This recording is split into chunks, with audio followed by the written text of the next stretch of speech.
All right, very quickly we're going to cover the last 5 questions that we didn't get to last week. This is from lesson 5, Head of the Wife. We were on question E. What do the words dues, authority, and defraud say about sexual relations? The term due means literally it's a debt that needs to be paid. The concept of authority is the right to command one who has authority. To defraud means to rob or cheat. And it's all, Paul connects that in 1 Corinthians chapter 7 regarding the husband with the wife as well as the wife with the husband. And it's all so that the tempter will not, so they won't be tempted for fornication or adultery. And so 1 Corinthians 7, it goes both ways for men and women. In fact, Paul goes on to say that I would that all people were like me, which is unmarried, but he recognizes that not all men and not all women can do that.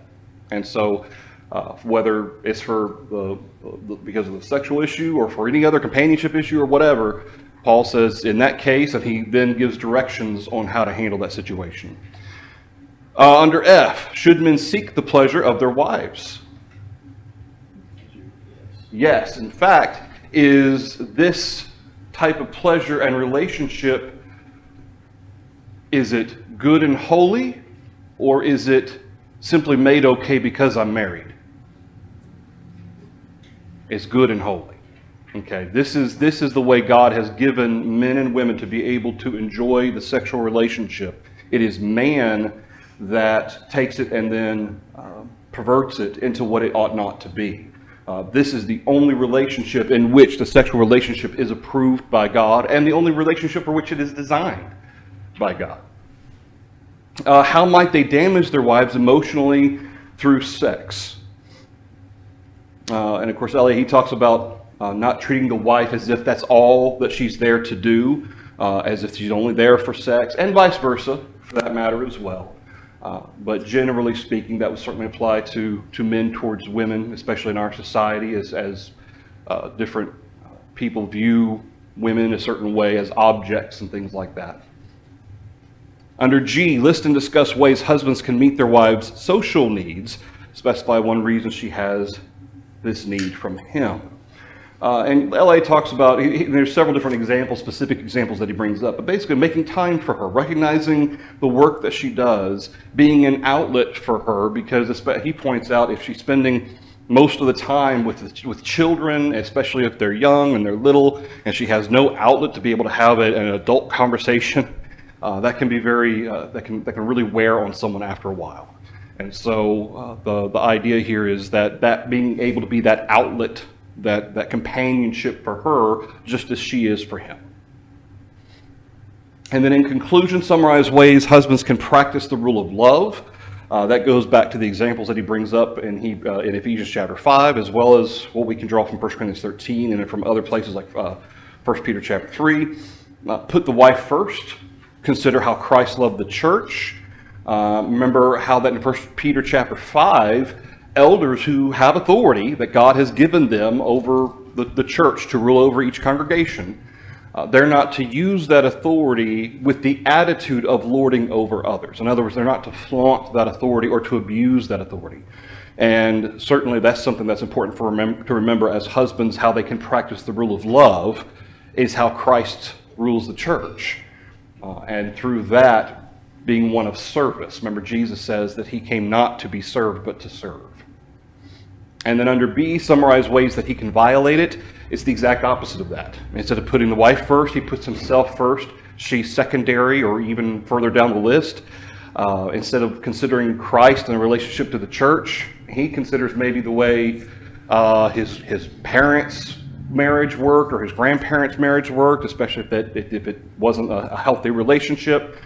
Maybe, and I've known of this situation, they have a twisted view of Old Testament relationships, wherein one views the situation where Abraham, the idea being that Abraham being the patriarch, he was in charge, and therefore he forced his wife, he made his wife be submissive.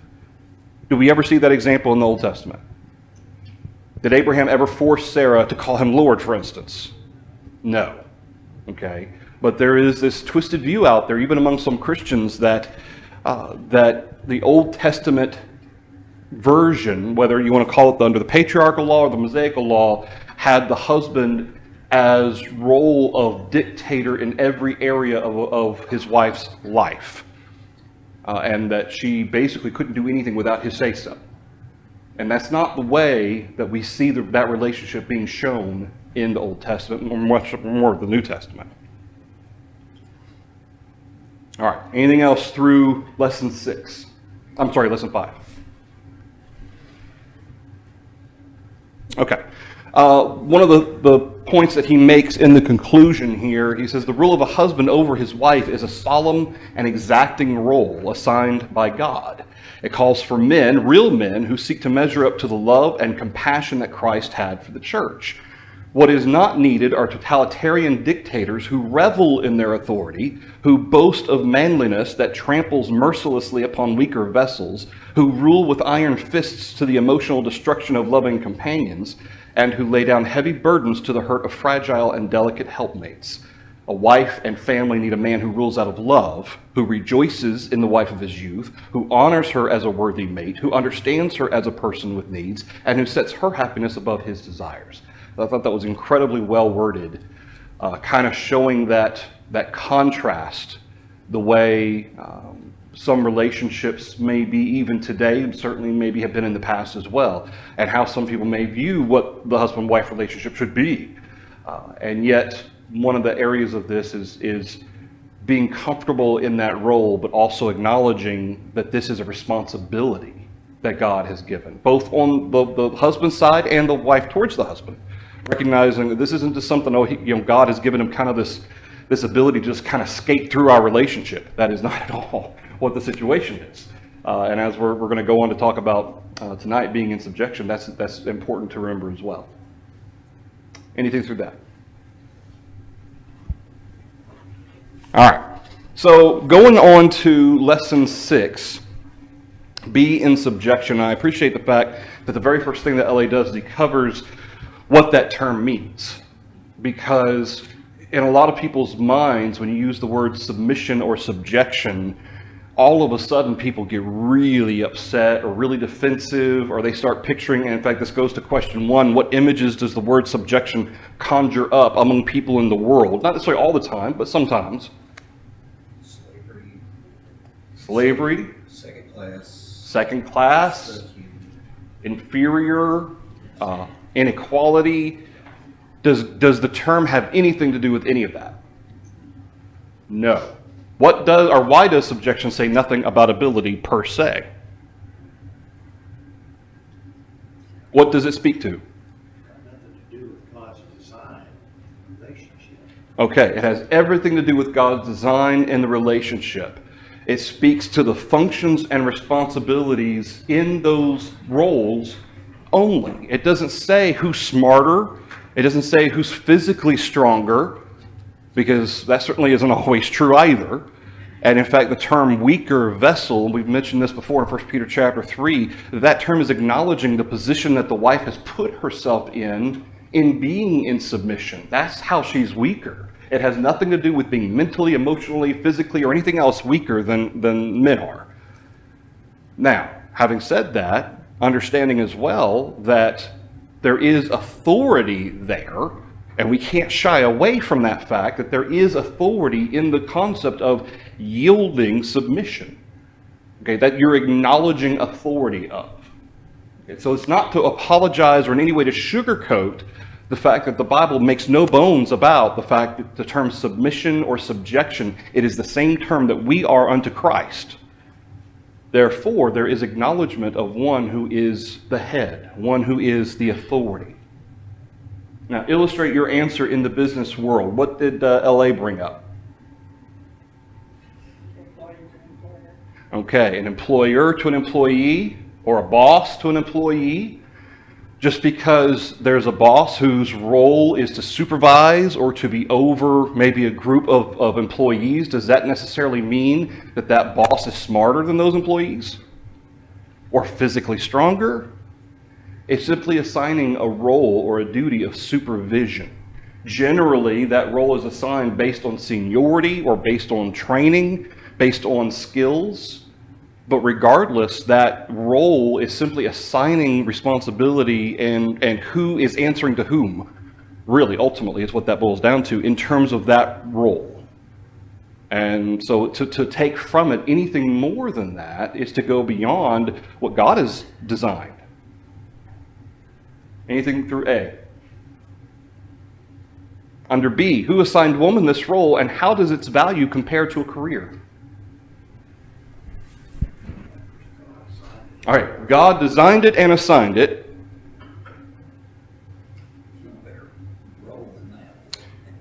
What should always come first in our lives?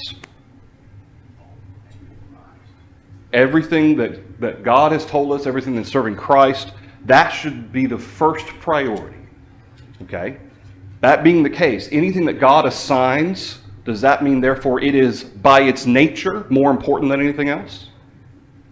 So for instance, having elders, okay, an eldership, and men who serve in that role, is there anything more important in terms of serving within the hierarchy of authority in the church than what God has assigned with regard to elders? Is there anything better than that? Anything greater than that? No. Okay, as far as authority goes, that's it. That's all there is. Deacons don't have any authority of themselves. It's simply elders. And because God has designed it that way, it is therefore that for a reason. And that cannot be, you can't take that away. You can't try to undermine the authority of the elders. You can't try to redefine it. And the same is true for the woman's role. Now, having said that, if she can still serve that role and also, like the virtuous woman did, be able to sell things in the marketplace and be able to do other things to help her family, then so be it. But she can't neglect what her primary role is as a wife and as a mother, for that matter. Now, let's be clear here. Is this role of submission dependent upon having children? Does it say anything about how the wife is to be in submission to her husband unless they choose not to have children? Sarah didn't have any children. Well, not for a long time she didn't. When Right? that verse was talking. Right, not when she was calling him Lord. Okay, so it has nothing to do with children entering the equation or not. That simply adds another layer, certainly, to the role of husband and wife, and now father and mother. This is simply between the two, the husband and wife. And if they choose to never have children, that still doesn't change anything. All right, anything through B? You hope the choice to have children or not is part of the discussion. Sure. Before you have children. You would, yeah. Hopefully, before you get married, hopefully you don't have that situation pop up, or one wants kids, the other doesn't, and you're already married. But yeah, absolutely, that's something that is discussed and then decided upon, and then of course both have to adjust if and when they do have children. Okay, they still have their roles that they have to see to, and we can't just say, well, the children take all my energy. No, the husband still has to be a husband to the wife still has to be a wife to the husband.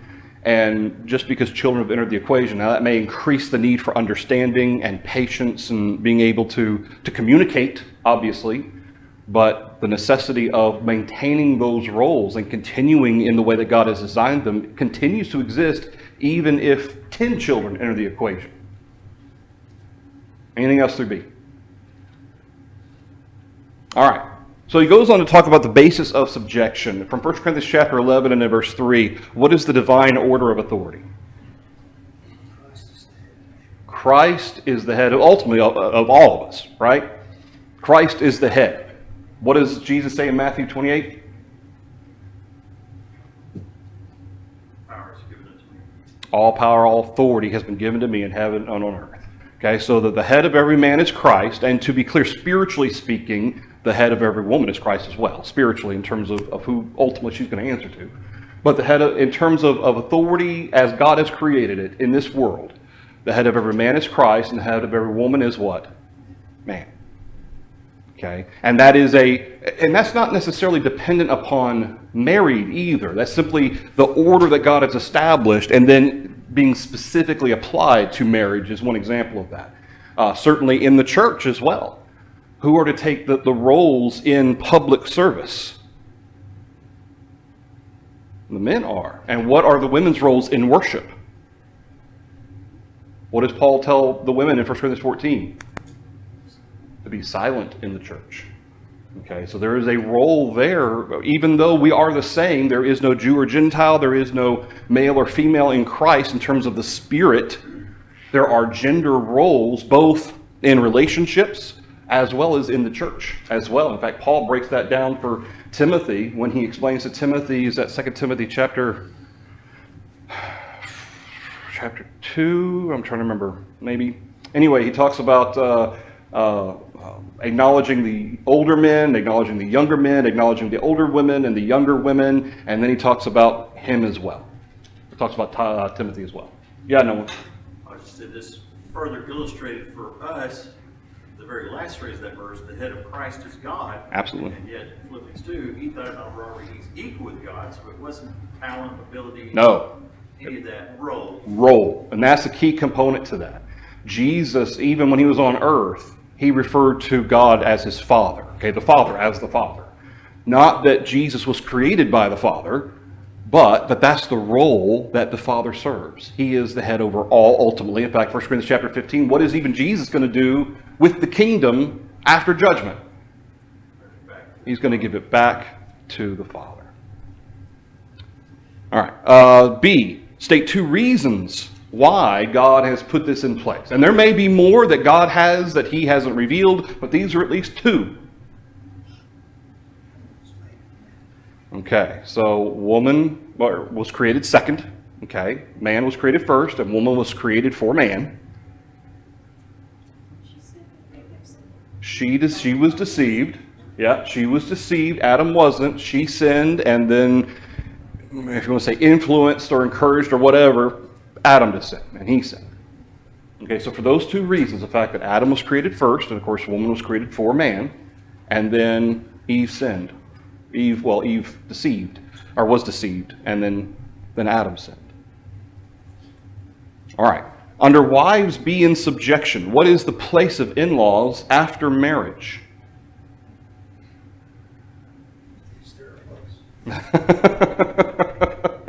Be nice. These verses just talk that you need to cleave to each other, which leaves everybody else out, if you will. Okay. So does that mean that in-laws or parents can't offer advice? Does that mean they can't say a word about anything ever? They have no authority in that relationship. Okay. And as a result, it then rests upon the husband ultimately, but the husband and the wife, to make their own decisions for their family. And if those decisions are in line with parents and in-laws, great. And if they're not, as in-laws or parents, do we get to hold it against them or be mad at the one our child married and blame that person when if things if the tires fall off the thing here and now they're not making as much money as you want them to or whatever? No. They have to make their own choices, and sometimes those choices may not be the ones you think are right, and time may prove you to be correct. Maybe it wasn't the wisest choice for them to move here or for him to take that job or whatever the case may be. But it's still their choice. It's still their decision. And again, we can offer advice. We can suggest, here's what maybe I would do in your situation as a suggestion. But ultimately, acknowledge that you guys have to make this choice on your own. And whatever choice you make, you're going to have to live with. And that of course, that increases the importance of being able to be open to wisdom that others have gone through and experience that they've had and things like that as well. But unto whom is the wife to be in subjection? Her mom and dad? No, it's to her husband. And, I know that there's a lot, at least from a society, and I guess you could say it's even more prevalent than just society. Maybe it's a human nature thing. And I know there's a lot of theories about the psychology behind it and so forth, but mother-in-laws and their daughter-in-laws, things like that, where relationships can sometimes be strained or strange or They're both off-put by each other, that sort of thing. And anytime a suggestion is made, even if it's from a good heart, sometimes it gets taken the wrong way. Or sometimes maybe we don't offer that suggestion or that advice with the right tone, or maybe we're not thinking about how it might come across, or the words we use maybe are ill-chosen. And so we just kind of have to be aware of that and be prepared for the fact that this is a new relationship and we have no place in it if we're the in-laws. Under B, what qualifying phrases does Paul use about subjection? How far does it go ultimately? Okay, as unto the Lord, or as is fitting in the Lord, means ultimately, to whom does the wife answer for her soul? The Lord. Okay, the husband's not going to be answering for his wife. Now, and this is I really appreciated the point that L.A. makes about how that this puts a whole lot of responsibility and in some ways a burden on particularly women if they're married to someone who's a non-Christian, or if they've married and their husband falls away. Okay, that puts a whole lot of pressure. And it can be true as well for husbands if their wives aren't Christians or their wives fall away. But out of all of the experiences that I've had with that type of situation, 95% of the time, it's the wife who's faithful and the husband either isn't a Christian or he's fallen away. I don't know why that's the case. I'm sure there's an explanation of some case, or in some way, but that's typically the way that works. And that puts all the more importance on the wife to be able to acknowledge what is right and what is wrong first. What does God expect of me first within my role as a Christian, and then her role as a wife. That has to be that order of priority. Because if the husband wants to go do things or wants to go hang out with friends and they're all drinking and that sort of thing, can the wife be involved in that? Can she be part of that? No. What if the husband wants her to go? I'm sorry. Hopefully he knew this when we got married. Now maybe the situation is she converted after they were married, but hopefully when they got married, he understood this woman's a Christian and she wants to live that way, and I'm not going to be involved in this type of stuff. But that can obviously be a source of friction, to say the least. Sometimes we look for that exception rather than the rule, though, and then we start putting things into that exception that don't belong. Such as The opposite of what you were just describing, where the spouse wants to go do those things and the husband, the husband in this case would be saying no, but the wife wants to go do those things and is going to go do that and saying, you can't tell me not to, your authority. So they're looking for that exception. I don't think what you're telling me is the authority is right with God's word. Right. So I'm going to go do what I want to go do. right. Because you don't have that authority. You're abusing that authority, even though the husband may be in the right, exactly in the right. Mm-hmm. So we look for that exception and force things into the exception that don't belong there. Right. That's a good point. And we can't go beyond. We shouldn't fall short of that standard, but we can't go beyond that standard and just put whatever we want in there and then make it say it applies to this as well. You're absolutely right. That's a good point. All right. C, define the word subjection. To rank under. Literally means to rank under. Now, for those of you who've been in the Air Force or the military, does that mean necessarily that your commanders or lieutenants or whatever, ones who are in charge of a platoon or in charge of a squad or whatever, that somehow they're stronger, fitter, faster, smarter than the ones under their command? Not from what Keith remembers, right? And that goes back to the meaning of the term. To rank under simply follows or denotes the roles and responsibilities that are being applied here. The military, if you did not have the chain of command, could the military function? No. And certainly not to the efficiency that it does with I mean, in fact, the Roman army might be the best example of the chain of command and why you follow orders. Now, again, what if you're told to do something that is wrong, that is sinful? Should I obey the commander by telling me to go do something that's wrong and sinful if I'm a Christian? No.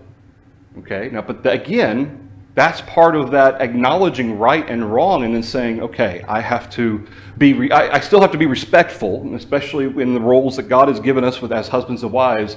We have to be respectful, but we still also have to stand for the truth and do what's right. And anyway, so that goes to what is subjection compared to what is subjection compared from Ephesians 5? The church and Jesus. Okay? And that fact, Paul's whole point in Ephesians 5 is by bringing up the role of the husband and the wife, because in that society, they understood what that role meant. They recognized, that whole society understood the roles of wives and husbands. So Paul used that example to show that this is the same relationship as Jesus in the church. In fact, at the end of Ephesians 5, he says, this is the whole reason I'm talking about this. This is a great mystery, but I speak regarding Christ in the church, is what he says. And the whole point is he's trying to explain what is the relationship between the church and Jesus. It is one of submission from the church, yielding. Is Christ going to force us into submission? If we as a church even, if we were to start doing something different, is Jesus going to come down right now and make us do something different, make us do what's right? No. Okay. Now, with the churches of Asia, he said, you better repent or else. There were going to be consequences if they didn't change. And one of those consequences, like for the church at Ephesus in Revelation chapter 2, is that you will no longer be acknowledged. I will no longer acknowledge you as a church of my people. And certainly the importance there is maintaining the truth, maintaining the focus on what it means to yield and be in submission. All right, D, define obey and note who it described.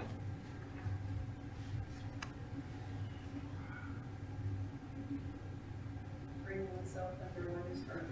To bring oneself under. And he relates that to obey what is heard. And then he mentions Sarah and Abraham. Okay, and how I thought that was a pretty good example. I never really thought about that. That, when those angels came, although Abraham didn't know they were angels, but when they came and Abraham told Sarah to go make some I think it's called cakes in the King James. But anyway, to go make some food for these men, did she stand there and say, no, you go make it yourself? He was, of course, remember in that time, he was entertaining those people. He was looking out for them. He was trying to help them. They would later go on or at least two of them would go on to Lot in Sodom and Gomorrah. But I thought that was kind of a funny example where, Sarah did it. That was part of her role. That was part of her job, was to be able to provide those types of things for travelers. And so when Abraham, he's going to entertain them, she's going to make the food. And so they tackled it together. But she didn't stand there and argue with him. All right, under E, to whom is the wife ultimately subject? Christ. And note problems this may present with ungodly husbands. As we mentioned, there may be times that the wife is influenced or pressured to sin, and she still has to respectfully say, I have to do what's right according to the Bible. And being involved in this or in that, that's sinful or that's wrong, and I can't do that. That's going to create strife. Yes. And that goes back to communication as well. Well, I say that. It goes back to being careful how you choose your spouse to start with. Okay? There should be a great deal of wisdom and thought process put into choosing an appropriate spouse, ideally that has the same purpose and goals that we do, which is to get to heaven. And that those goals align with what God's Word tells us. In the event that that's not the case, it goes back to making sure that we're following what God's Word says and communicating, hopefully even before we get married, that listen, I will be subject to you as a woman to a husband. I would be subject to you, but you need to understand that there's certain things I won't do because God calls on me to behave in this way and not this way. And so hopefully that husband knows ahead of time, don't be asking your wife to go drinking with the boys. But again, that may not necessarily hold true all through the marriage. Anything else through 2, wives be in subjection? Under 3, qualities that produce subjection. A, state a practical reason for submitting to unloving husbands. What is the example that Peter brings up in 1 Peter chapter 3? What is the situation in those first, 6 verses? Is it an unbelieving wife and an unbelieving husband? Is it a believing wife and a believing husband? What's the situation? It's an unbelieving husband and a believing wife. Okay? Now, again, I think that's interesting that even at this time, Peter's addressing that. Not to say that it doesn't happen where you have an unbelieving wife and a believing husband. It can. But again, those roles are slightly different in that scenario because the one who's seeking to submit to the Lord first is not also having to submit to someone who's not a Christian. In that case, the husband, as a believing husband, maybe he has a wife that she goes out drinking with the girls or whatever, but he's still in a role of authority, and how he utilizes that to try to help his wife or whatnot has to be carefully measured. But ultimately, what does Peter say how the wife can help teach that husband? But first of all, does he say that you can't talk to him about the Bible? Does Peter actually say that? No. Okay. But what should the conduct of the wife be?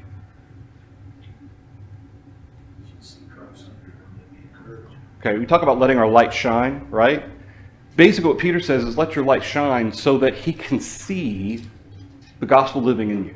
That even without a word, not that Peter's saying you can't say a word, but that even without a word, he knows exactly what you believe. He knows exactly what your convictions and your willingness to do this, non-willingness to do that, because of what God says first. And that's shown in your conduct. It's shown in your example, not just your words. I mean, words are easy.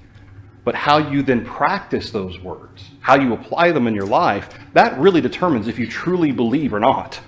Okay? You can say you believe all day, but what did James say in James chapter 2? I'll show you. You tell me how much you believe.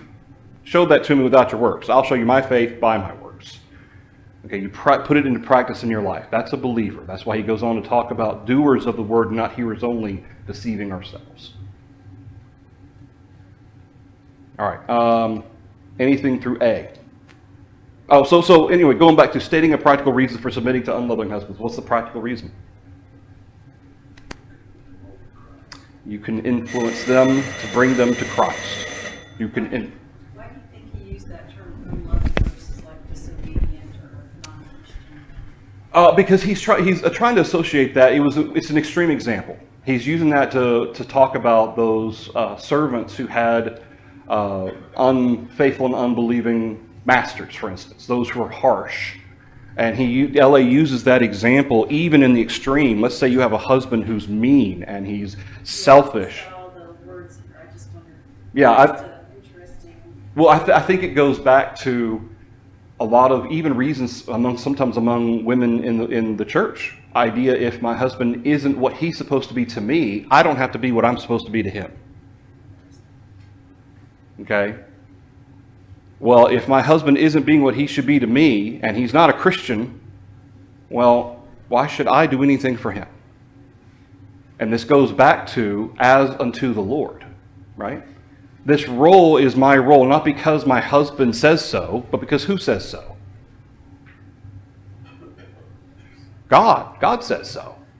It's kind of like Romans 13. We are to obey the laws, not just for the fear of getting caught if we do something wrong, but what else? Paul says, for conscience sake. Okay, or not Romans 13, Romans 13, that's right. For conscience sake. Because God says we're to obey the laws. B, what is the real reason wives submit? I mean, yes, there's the reasoning that they love their husband, they want to take care of their husband, they're crazy about their husband, they want to submit to him. That's great. But ultimately, for Christian wives, what is the first and primary reason? Because God said so. And I fear the Lord, therefore I respect and hold his words in reverence, and I'm going to do what he tells me to do. And that goes back to even if it's an unloving husband, and I don't really want to be submissive to this husband because he's kind of mean. It doesn't matter. And I know that sounds harsh to our world's ears because love and marriage is all about emotions for a lot of people. And yet, we're dealing with choices here. The emotions may not follow. I mean, our husband may be so bad that I don't want to love him, okay? Well, emotionally, you may not have that bond there. But materially, okay, spiritually, you are in that role, and God has commanded you to do it. Under the second part of B, does this mean they will be homemakers? That's what it says. Okay. Now, that term homemaker, it goes back to what does that mean? It means a keeper of the home. Okay. Well, to what extent does that mean? Does that mean that the house is always clean, the dishes are always done, dinner's always ready on the table? No, not necessarily. Some women, that might be perfectly good for them and they enjoy that. In other ways, it may be applied in other ways. Okay. And so we got to have to make sure we're not don't have a specific thing in mind. We talk about being a homemaker. It's talking about being one who manages the home. Okay, well, sometimes, maybe the laundry's not done. Maybe the husband's better at the laundry than the wife is. Okay, maybe the husband's, I'm better at washing the dishes than Elizabeth is. She doesn't know how to load the dishwasher, so I'm the one who loads the dishwasher. Am I somehow subverting her role? No, she's bad at it. I want to do it because I want to eat out of clean dishes. Okay? And that's something I insist upon.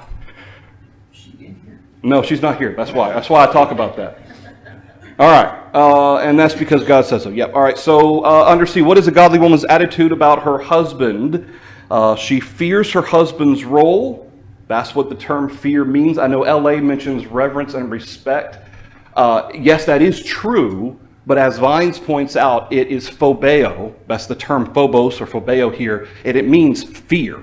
But it's not necessarily being afraid of the man. It's being afraid of the role because God has commanded the man to be in that role. Therefore, there's fear that goes back to God. Therefore, reverence and respect both for God and her husband. And I wanted to point that out because, and LA he mentions that as well, but he emphasizes the respect and the reverence. And I think that's probably where he's going with this particular term. But it's fear first because my role is to be in submission to him and then reverence for the Lord. All right. And then define fear literally means to be frightened. And then because of my appropriate fear, I have respect and reverence. What must a husband, or what spirit must a wife possess under D? One who is submissive. And what two attributes of her spirit would that include? Meek and quiet spirit. And he talks about meek under D. What is meant by meek? One willing to be brought under control. One who chooses to yield. Therefore, they're obedient, is what that term means. That is not the same thing as weak. Meek and weak are two completely opposite terms. We'll talk more about that next week. Thank you, everybody.